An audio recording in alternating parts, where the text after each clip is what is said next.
अजगर, अजगर भगवान विष्णु के धनुष का नाम है अजगर, और भगवान शंकर के धनुष का नाम है पिनाक, और जो धनुष अर्जुन धारण करता था उसका नाम है गांडीव। अलग अलग धनुष के नाम।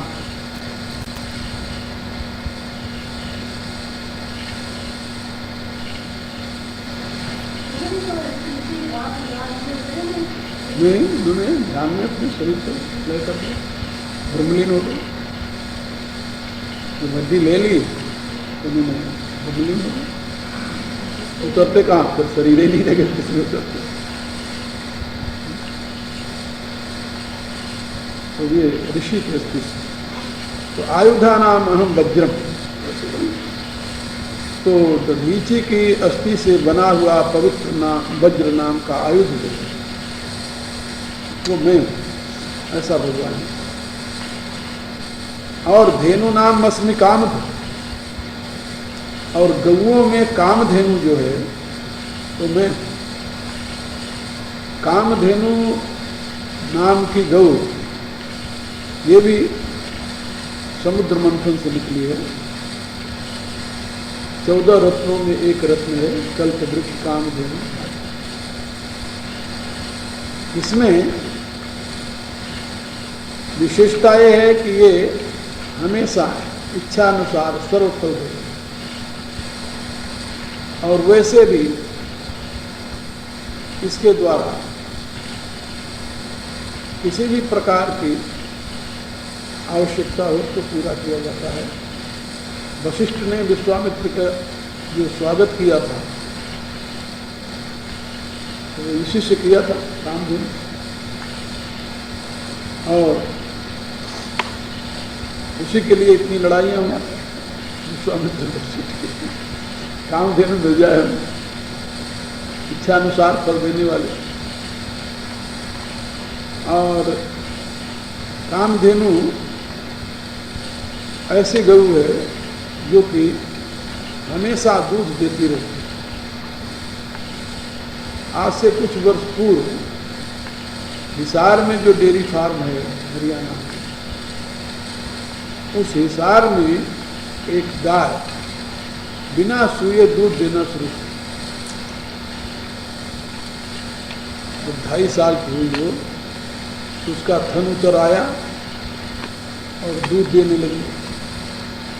पहले जब थन उतर आया तो डॉक्टरों ने देखा क्या है, तो उसको पहले ऐसे से किया तो उसमें से पानी निकल गया, पानी निकला करके नहीं सकता, तो फिर धीरे धीरे उसको दूध निकलने लगा।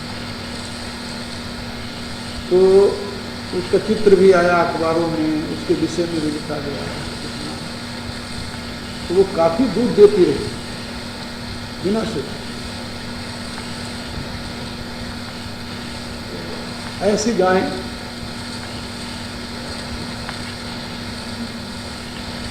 कामधेनु है, कामधेनु नहीं करनी क्या। अब वो कामधेनु तो सब कुछ देती है, तो केवल दूध देती है, विष देती है बिना से। एक आश्चर्य की बात अखबारों में बहुत आया। तो धेनु नामस्मि कामधु, कि कामधेनु मेरी विभूति है। और नंदिनी नाम की गौ सुरभि की बच्ची है कामधेनु, तो नंदिनी है, जिसकी सेवा वशिष्ठ ने, जो वशिष्ठ के पास, और उसी की सेवा करके दिलीप को पुत्र हुआ, महाराजा दिलीप, उनके पुत्र हुए रघु। तो कामधेनु की सेवा करते ही हुए।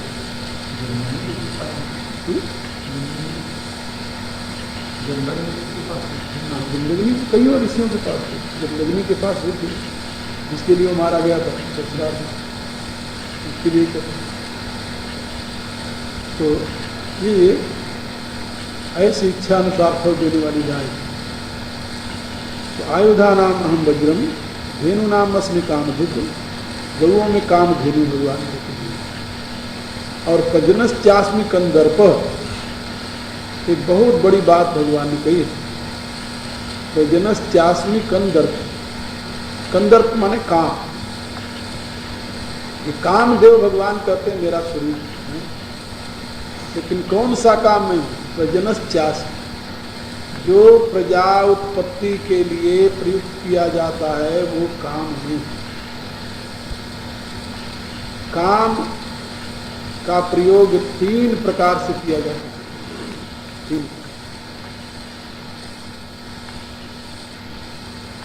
काम का प्रयोग 3 प्रकार से किया जाता है।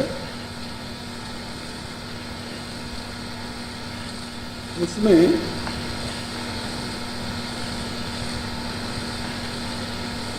एक प्रकार का जो काम है भगवान करते हैं वो पूरी विभूति। धर्मा अविरुद्धो भूतेषु कामोस्मि। जो धर्म का अविरोधी काम, धर्म विरुद्ध काम जो है वो तो नरक का द्वार है, और धर्म का अविरोधी जो काम है वो मेरा स्वरूप है। धर्मा विरुद्धो भूतेषु कामोस्मि भरतर से। ये किस अध्याय में है? 7वें। धर्म का अविरोधी काम। धर्म विरोधी काम किसे कहते हैं? जो संतान उत्पत्ति के लिए काम का प्रयोग किया जाए। प्रजनश्चास्मि कंदर्प। यह प्रजनश्चास्मि उसी को कहा है। धर्मा विरुद्ध वहां से प्रजनश्चास्मि कंदर्प। प्रजनश्चास्मि माने प्रजा की उत्पत्ति के लिए प्रयोग किया जाने वाला काम।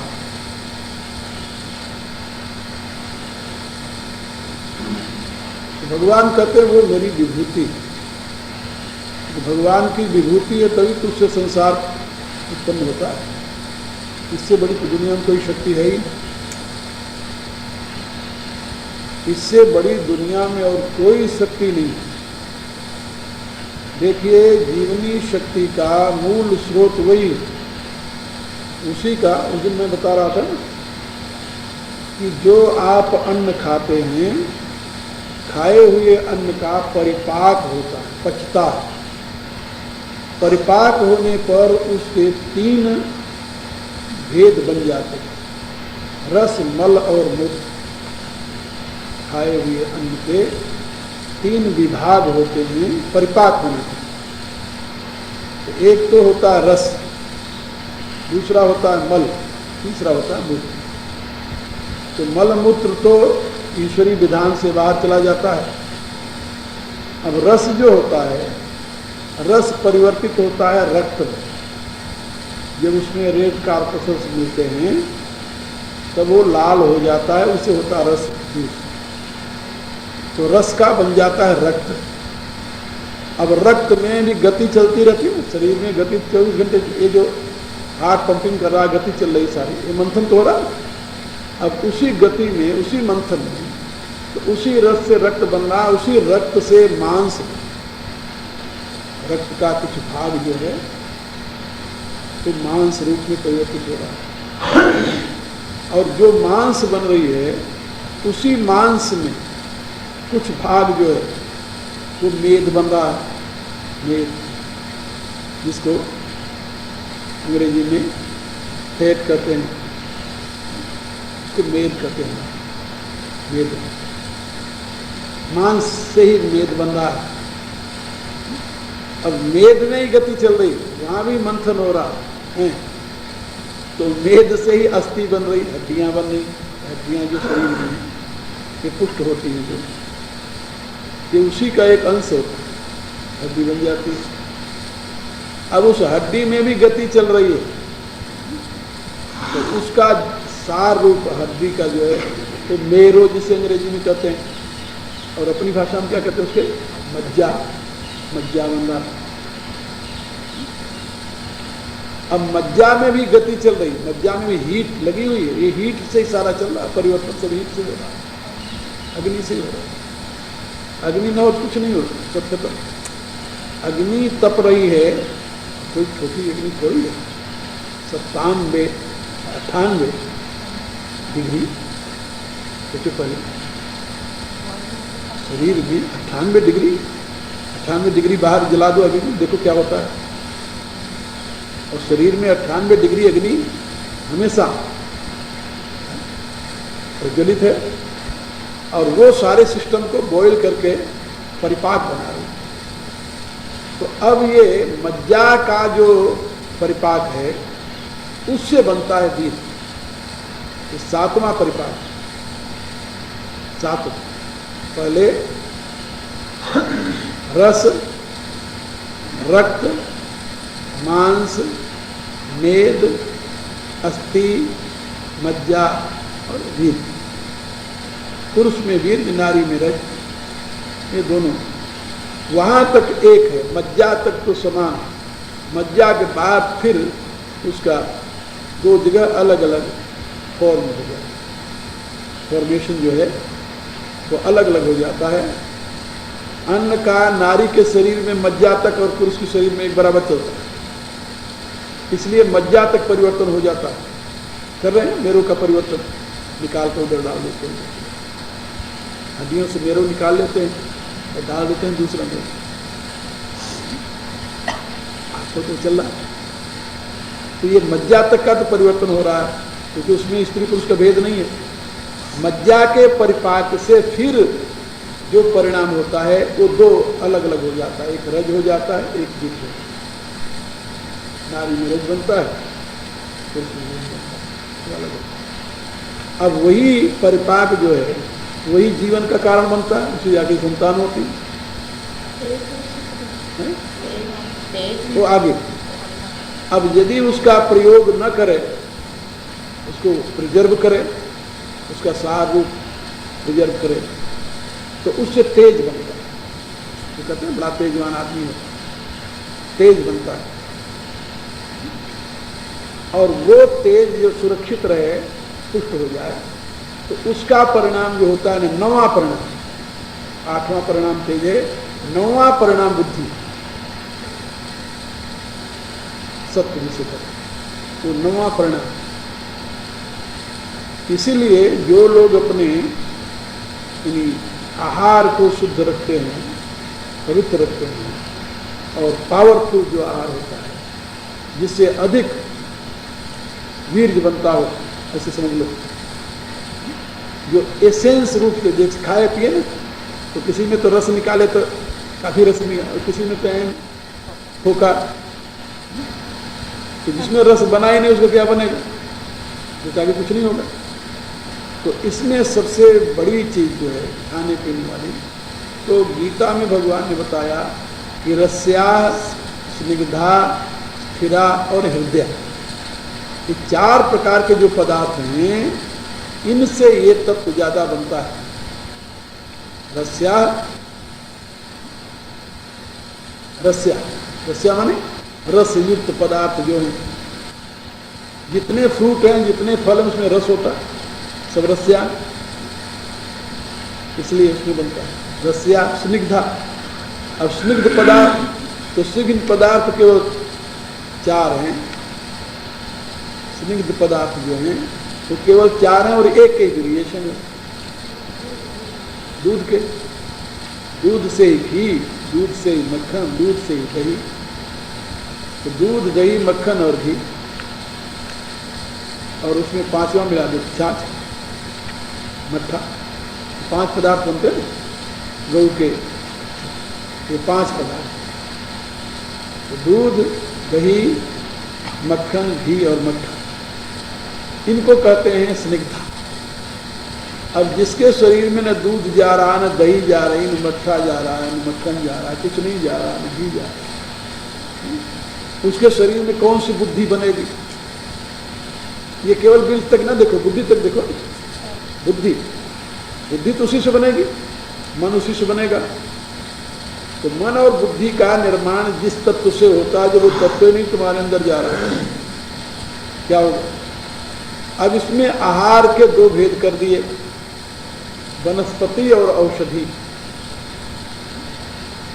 तो ऋषियों ने अपने को देखा कि भाई 2 चीज चाहिए शरीर में, बल चाहिए और बुद्धि चाहिए।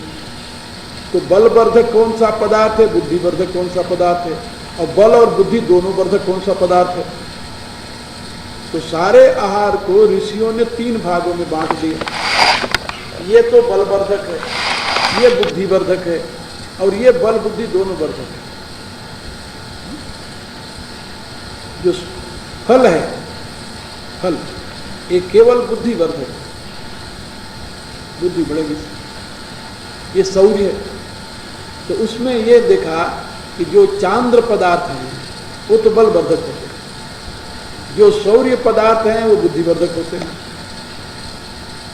चांद्र पदार्थ में बुद्धि नहीं बढ़ती, बल बढ़ता है और मन पुष्ट होता है।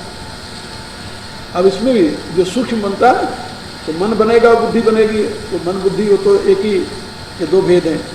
तो उसमें जो बल प्रदान करेगा उसे मन बनेगा।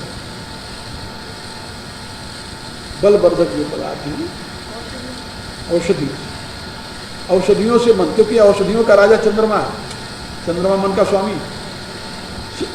चंद्रमा मन सो जाता और औषधि नाम राजा। वनस्पतियों का राजा चंद्रमा नहीं है, वनस्पतियों का राजा सूर्य है, और सूर्य जो आपके शरीर में है वो बुद्धि का स्वामी है, उसे बुद्धि बढ़ती है। इसीलिए तो हम सूर्य की उपासना करते हैं ना, धियो यो न प्रचोदयात्, गायत्री मंत्र में सूर्य की उपासना है।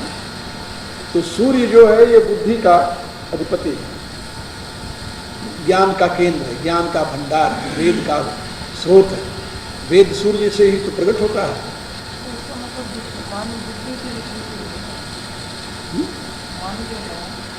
नहीं, तो बुद्धि की विकृति नहीं है, बुद्धि बुद्धि है, मन मन, इसलिए तो दोनों अलग अलग पदार्थ ये अंतःकरण चतुष्टय में ये दोनों का अपना स्थान है। चित्त में बुद्धि का विकास होगा, मन का विकास। तो अन्न तो मन को विकसित करता है। ये औषधि जो है ये मन को पुष्ट करती है, बलवर्धक, और मन जो है उसका मूल स्रोत होता है काम। मनसो रेतो, मन से ही काम उत्पन्न होता है, इसीलिए काम का एक नाम है मनोज। मनोज माने मन से उत्पन्न होने वाला।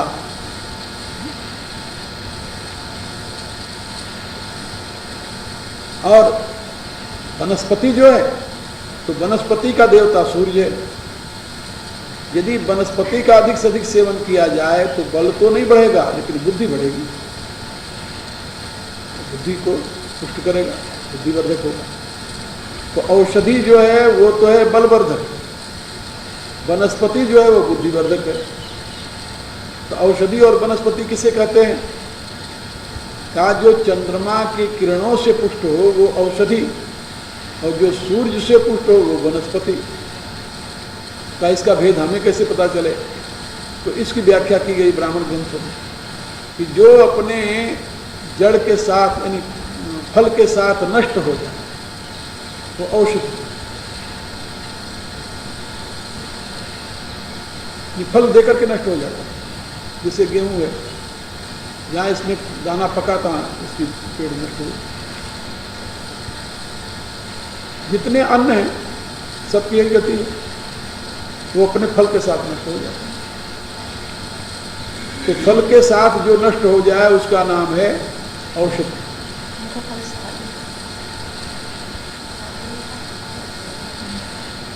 और वनस्पति जो है वो फल के साथ नष्ट नहीं होता।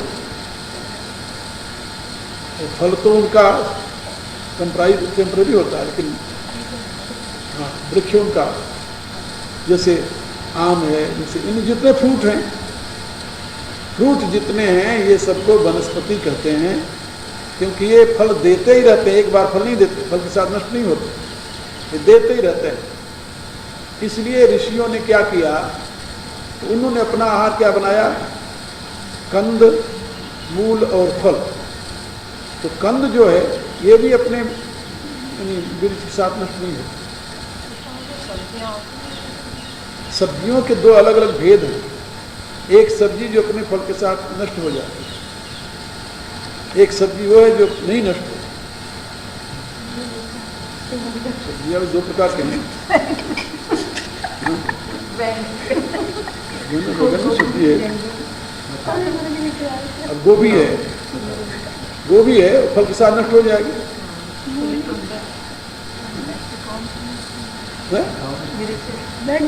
आलू, आलू है, आलू नहीं नष्ट होता, गोभी नष्ट हो जाती है, आलू नष्ट नहीं होती। आलू, आलू मूल है ना, मूल है, कंद है, कंद है। अब इस प्रकार के सारे खाद्य पदार्थों को देखो तो उसका पता चल जाएगा कौन नष्ट हो जाता है, कौन नहीं नष्ट होता। तो जो नष्ट नहीं हो रहा है, अच्छा, अब इसमें एक अन्न हुआ, एक बलवर्धक बुद्धिवर्धक, लेकिन जैसे दूध है, घृत है, ये उभयवर्धक, बल भी देते हैं, बुद्धि भी देते हैं। परफेक्ट नहीं, परफेक्ट है अपने आप में। ये जो जितने इसको मिल्क प्रोडक्ट का दो, वैसे तो इसको गव्य कहते हैं, गौ से उत्पन्न हुए। तो ये जो उत्पन्न हुए गौ से, ये सब जो है बल और बुद्धि दोनों के केंद्र, दोनों के स्रोत। आप दूध पियो, अपने आप में पूरा आहार है, उसमें किसी वस्तु की कमी नहीं।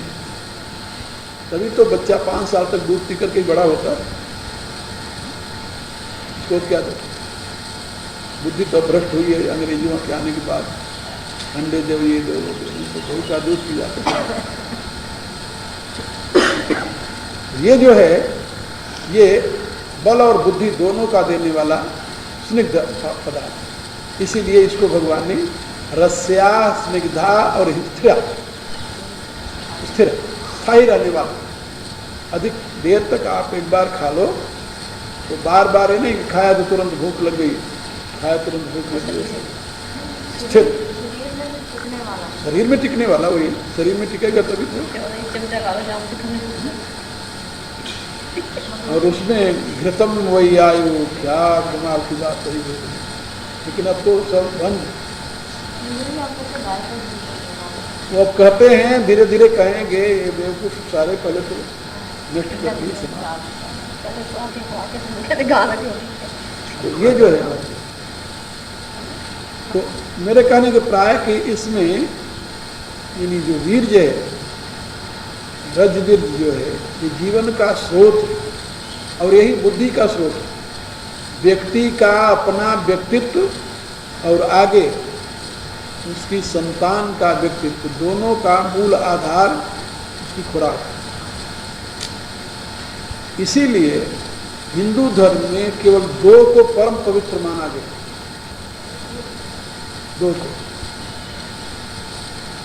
2 को परम पवित्र माना गया और इसको नाम दिया गया रोटी बेटी। रोटी बेटी, रोटी बेटी का संबंध कहाँ, कैसे? रोटी व्यक्ति के व्यक्तित्व का निर्माण करती है और बेटी आगे संतान का निर्माण करती है। यदि यहाँ दोष हो गया, सारा चौपट हो गया, सारा समाज बिखर जाएगा।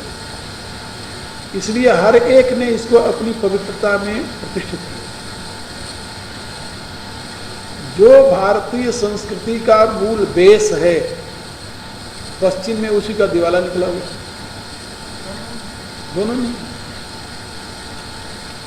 जिसको हमने आहार और विहार, ये 2 का आहार विहार, आहार और विहार भारतीय संस्कृति की जड़ है। और आहार विहार की वहां कोई कीमत ही नहीं। खड़े खड़े खाओ, चलते चलते खाओ, बैठ खा लो, क्या खाओ क्या नहीं खाओ कोई सोचता नहीं। न इसके विषय में सोचता है, न सेक्स के विषय में सोचता है। कैसे प्रयोग करो, कहाँ प्रयोग करो, कब प्रयोग करो, उसकी कोई नहीं। दोनों की नहीं। जिसके ऊपर पूरा समाज टिका हुआ है, जिसके ऊपर सारी सृष्टि का दायित्व है, उसकी उस संस्कारों में कहीं लेन देन नहीं। और भारत में भी यही आ रहा धीरे धीरे। इसको कहते हैं अनुसंधान, ऋषियों ने कितनी खोज के पश्चात फिर ये निर्णय लिया होगा, इसकी व्यवस्था दी होगी। हमारे यहाँ विवाह में 5 कुल, देखो 5 कुल बराना को बराते थे। पिता का कुल, माता का कुल, पिता यानी माता मही का कुल और नानी का,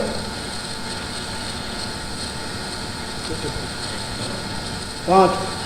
तो कहीं से वहां से समान संस्कार ना आ जाए, रक्त ना आ जाए, इसे खराब नहीं हो आगे संतान।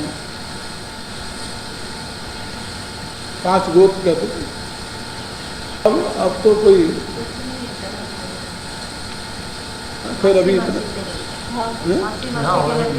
हाँ वही मौसी का मौसी बुआ, हाँ बुआ लड़का, मौसी लड़का।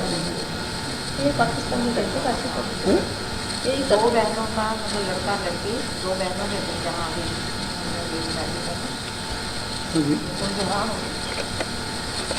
और विशेष करके जो पाकिस्तान से लोग आए, इनके लिए चलता है आपस में, वहाँ से ये शुरू हुआ। हाँ वहीं से, और ये नीचे गिरता गिरता यहाँ तक आ गया तो क्या कहा जाए, मुसलमानों में, मुसलमानों का संस्कार है। एक दिन अभी मैं कहीं बात कर रहा था विदेश कि मुसलमान कंट्री में आज दिन तक कोई एक फिलोसफर नहीं, कोई ऐसा फिलोसफर नहीं हुआ जिसको आंख उठा कहा जाए। अंग्रेजों में ऐसा नहीं, अंग्रेजों में हुए। अंग्रेज की बूढ़ी जो थी उसने मुझे बताया कि स्वामी जी हमारे यहाँ तो ये बहुत ही बुरा मानते थे, हमारे कैसे शादी हो ही नहीं सकती थी। तो कहती 2nd वर्ल्ड वार से पूर्व का जो इंग्लैंड था वो तो दुनिया जो, वो हमारी संस्कृति अलग थी, सभ्यता का तो सब नष्ट हो गई।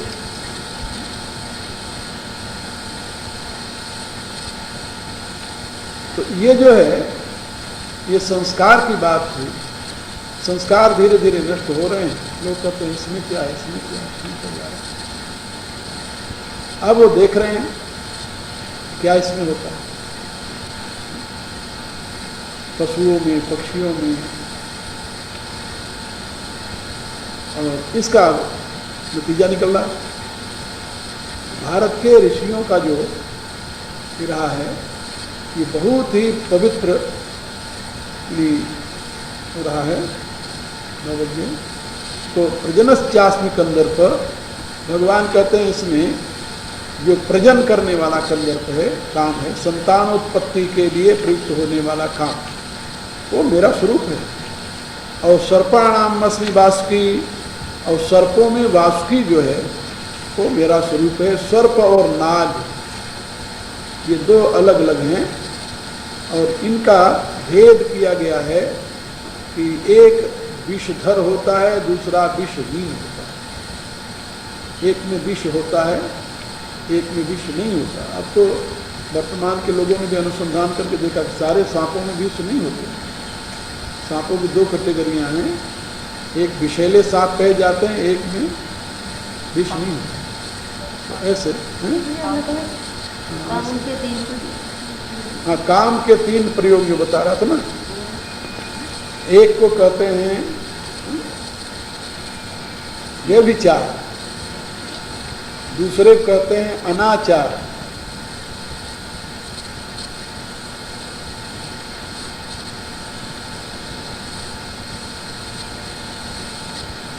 एक धर्म विरुद्ध है, एक धर्म सम्मत है, और एक सर्वथा त्याज्य है। 3 है, अलग अलग इसका विश्लेषण फिर करेंगे। हाँ, चाणक्य तो ही कह रहा। ओम भूर्भुवस्वः तत्सवितुर्वरेण्यं भर्गो देवस्य धीमहि धियो यो नः प्रचोदयात्। ओम विश्वानदेव सवितुर्दुरितानि पराशयो यद्भद्रं कर्मयाशयो। ओम सर्वे भवन्तु सुखिनः, सर्वे सन्तु निरामयाः, सर्वे भद्राणि पश्यन्तु मा कश्चित् दुःखभाग् भवेत्। ओम पूर्णमदः पूर्णमिदं पूर्णात् पूर्णस्य पूर्णमादाय ओम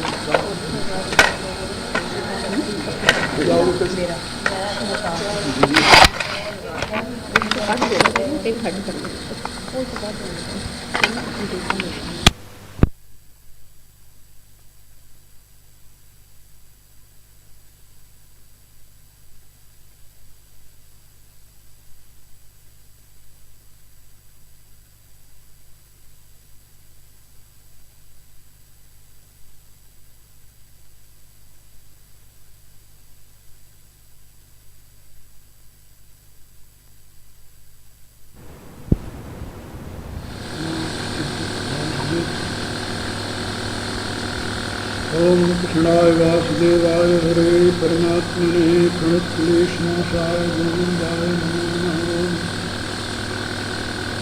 वसुदेवं देवं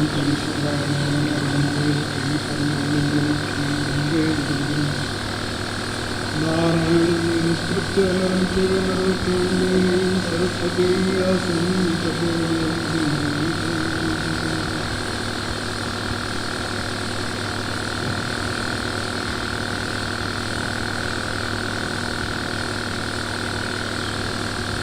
आयुधानाम अहम वज्रम धेनूनाम अस्मि कामधुक् जनश्चास्मिकं दर्प सर्पाणाम अस्मि वासुकी अनंतश्चास्मि नागानां वर्णो यादसामहं पितॄणाम् अरिमा चास्मि नियमः संयमतामहम्। भगवान अपनी विभूतियों में कुछ देवलोक की, कुछ अंतरिक्ष की, कुछ भूलोक की विभूतियों का वर्णन कर रहे हैं। भूलोक की विभूतियों में भी पशु, पक्षी, जलचर और सरीसृप आदि योनियों में रहने वाले जीवों में भी अपनी विभूति बता रहे हैं। यहाँ तक कि सृष्टि के जितने प्राणी हैं, यद्यपि सभी भगवान की विभूति हैं, फिर भी यहाँ पर कुल 70 विभूतियों का वर्णन भगवान ने किया है और उनमें विभिन्न श्रेणियों के जीवों में विशिष्ट रूप से अपनी अभिव्यक्ति बताई है। आयुधानाम अहम वज्रम, दधीची ऋषि की अस्थि से बना हुआ अमोघ अष्ट वज्र जो इंद्र को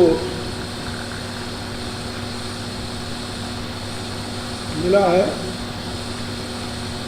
भगवान कहते हैं वह मैं हूँ। और गौओं में कामधेनु जो समुद्र मंथन से निकली हुई है वह मैं हूँ। रजनश्चास्मि कंदर्प, संतान उत्पत्ति के लिए प्रयुक्त हुआ कंदर्प जो काम है वो मैं हूँ।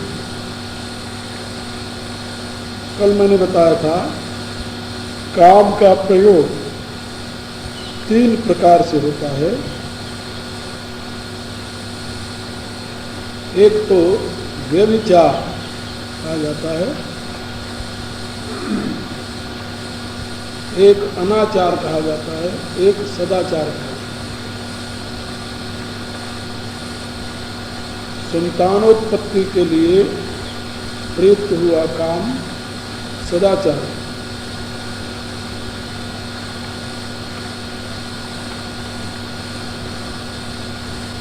उपनिषद में उसे ब्रह्मचर्य की संज्ञा दी गई है।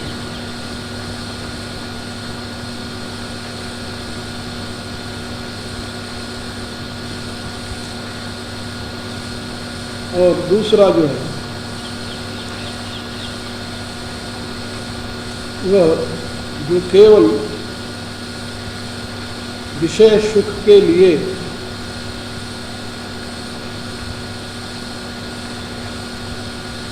प्रयोग किया जाता है,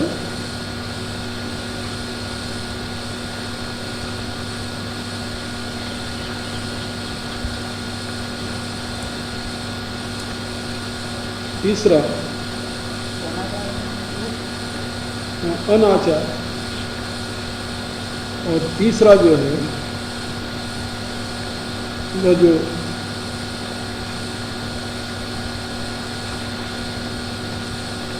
जिसको आजकल की भाषा में रेपिंग आज कहते हैं,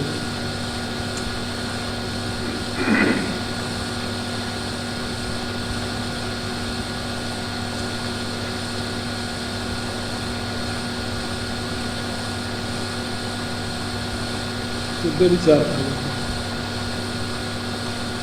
यहाँ स्त्री पुरुष दोनों अपनी रुचि से अपने सुख प्राप्ति के लिए संयोग करते हों,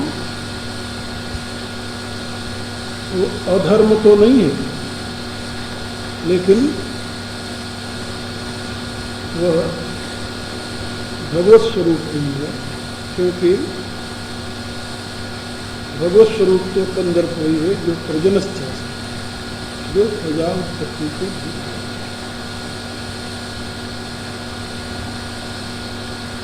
और जहाँ बलात् जबरदस्ती की प्रक्रिया होती है तो व्यभिचार अनाचार, व्यभिचार। यहाँ 3 प्रकार से कंदर्प का प्रयोग होता है। उसमें जो संतान उत्पत्ति के लिए किया जाता है, गीता में यज्ञ और धर्मा विरुद्धो भूतेषु कामोऽस्मि भूतः, धर्म का अविरोधी काम मेरा स्वरूप है। तो धर्म का अविरोधी जो है तो कौन सा काम है, इसके विषय में भी शास्त्रों में वर्णन है। स्त्री पुरुष के आकर्षण से, दोनों की सहमति से, दोनों के प्रेम से जहाँ पर काम का प्रयोग होता है तो धर्म का अविरोधी नहीं,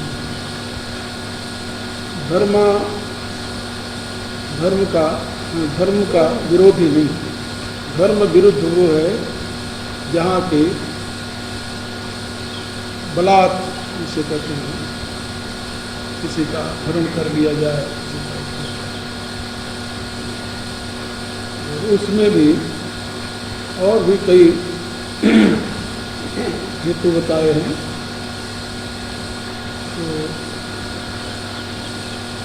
सारा धर्मशास्त्रों में उसका विवेचन है कि धर्म विरुद्ध काम क्या है। धर्म का अविरोधी जो काम है, विरोधी नहीं है, तो मेरा स्वरूप है।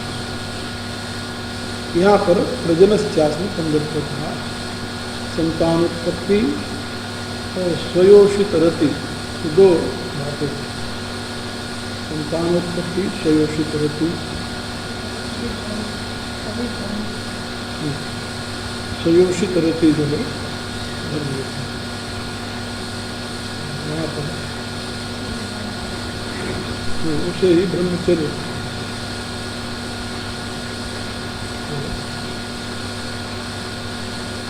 और भी कई कारण बताए।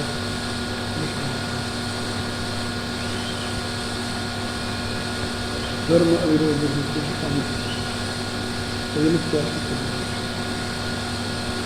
सर्पाणाम बस में बासुकी,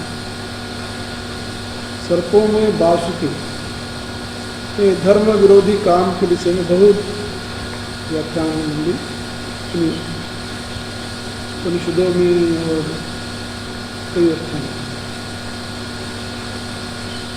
धर्म क्या है काम में, प्राचीन काल की प्रक्रिया अलग है। प्राचीन काल की प्रक्रिया में ऋतुमती होने के पश्चात 5वें दिन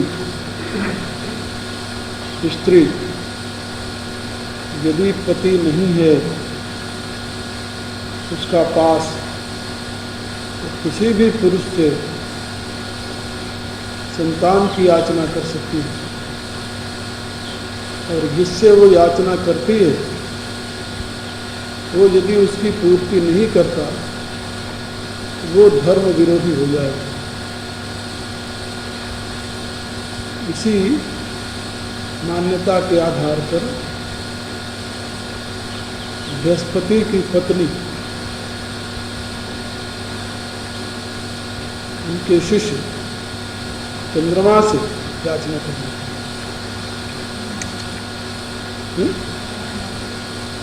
मानना पड़ा, तो शास्त्र का नियम था, तो इनकार कर ही नहीं सकता। महाभारत काल में था।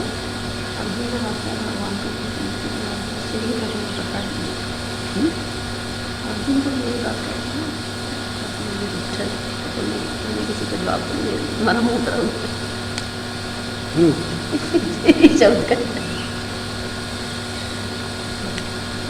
तूने किसी स्त्री को, ऋतुमती स्त्री को उत्तर तो नहीं दे दी।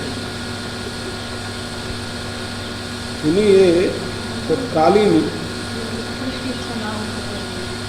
पुरुष की इच्छा हो चाहे ना हो, स्त्री की इच्छा है, स्त्री को कोई इनकार नहीं कर सकता। स्त्री अवध्या थी, अत्याज्या थी।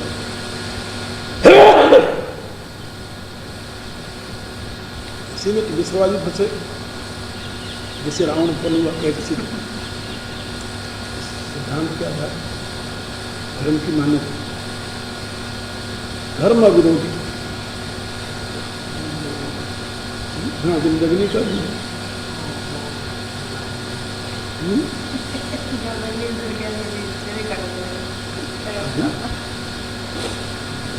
नहीं, वो तो सायंकाल का समय था ना।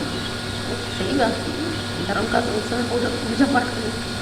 सायंकाल का समय, वो तो बैठे थे ध्यान में, और वो गई वो झील में, तो देखा वहाँ मछली आपस में विहार कर रहे थे, तो उसको वहाँ से वासना जागृत हो गई। वो बैठे हुए थे ध्यान में संध्या करने के समय, तो संध्या के समय वो आई तो उनको पकड़ लिया। उन्होंने कहा मेरी इच्छा पूरी करो। देखा दुष्टा, इस समय संध्या कर रहा मैं, भगवान की उपासना कर रहा हूँ, तेरी इच्छा पूरी करूँ मैं।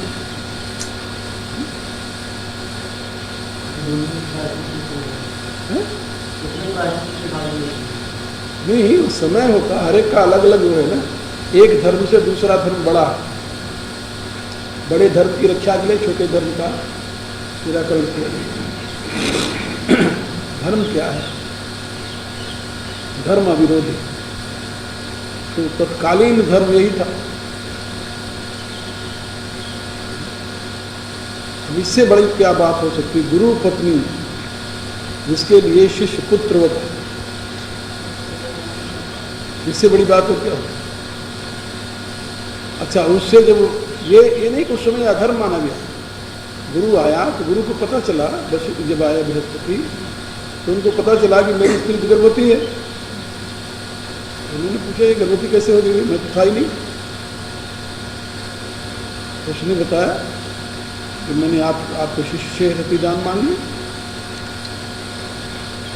तो मौन हो गया बेचारा, क्या करता? उसने ला था। तो वो कहता है कि अच्छा फिर ये संतान किसकी होगी? कहता मेरी। हाँ, तो संतान मेरी होगी और किसकी? तो कहता नहीं मेरी होगी, तो क्षेत्र मेरा है। तो क्षेत्र तुम्हारा भले हो, वीर तो मेरा है, तो संतान मेरी होगी। झगड़ा हुआ दोनों में, तो इसके फैसला हुआ भाई। हाँ, तो पंचायत बैठी, पंचायत ने फैसला दिया। पंचायत ने फैसला दिया कि ये संतान तुम्हारी तब होती जब तुम्हारी अनुमति से इसने मांगा होता। हाँ, यदि तुम्हारी अनुमति से तुम्हारी स्त्री इससे नियोग करती तो संतान तुम्हारी होती। जैसे पांडव जो थे तो कुंती के तो पांडु के प्रकृति से उसने नियोग किया था ना, इसलिए पांडु की संतान हुई। लेकिन उसने उसकी स्वीकृति के लिए नहीं थी, तो अपने रुचि से किया था।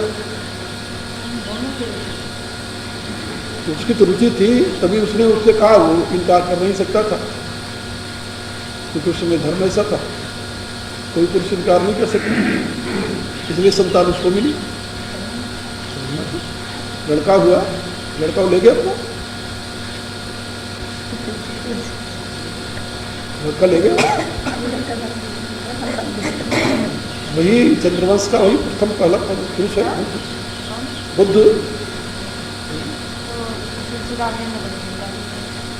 निंदा तो सभी करते हैं, लेकिन बात तो है ना, शशि गुरु प्रिय गामी नहुष्कड़े घोर सूर्यान लोक वेदते अधम को बेन विमुख भा अधम को बेन समा। तो युग की बात है, उस युग में वो धर्म था, ऐसा धर्म नहीं हो सकता। धर्म अविरोधी काम, ये काम की व्याख्या धर्म का विरोधी काम है।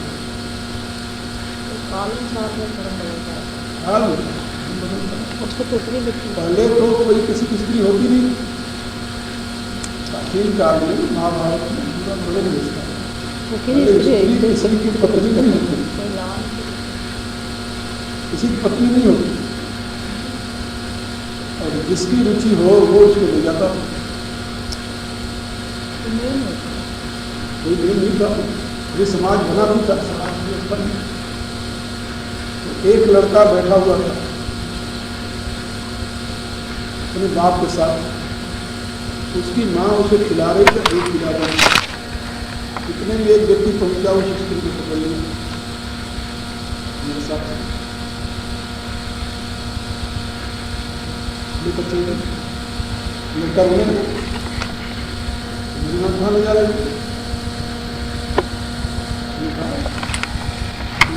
बाप से कहा मेरी माँ को ले जा रही, माँ को ले कर नहीं सकती, इसलिए ले जा रहे हैं। और मेरी माँ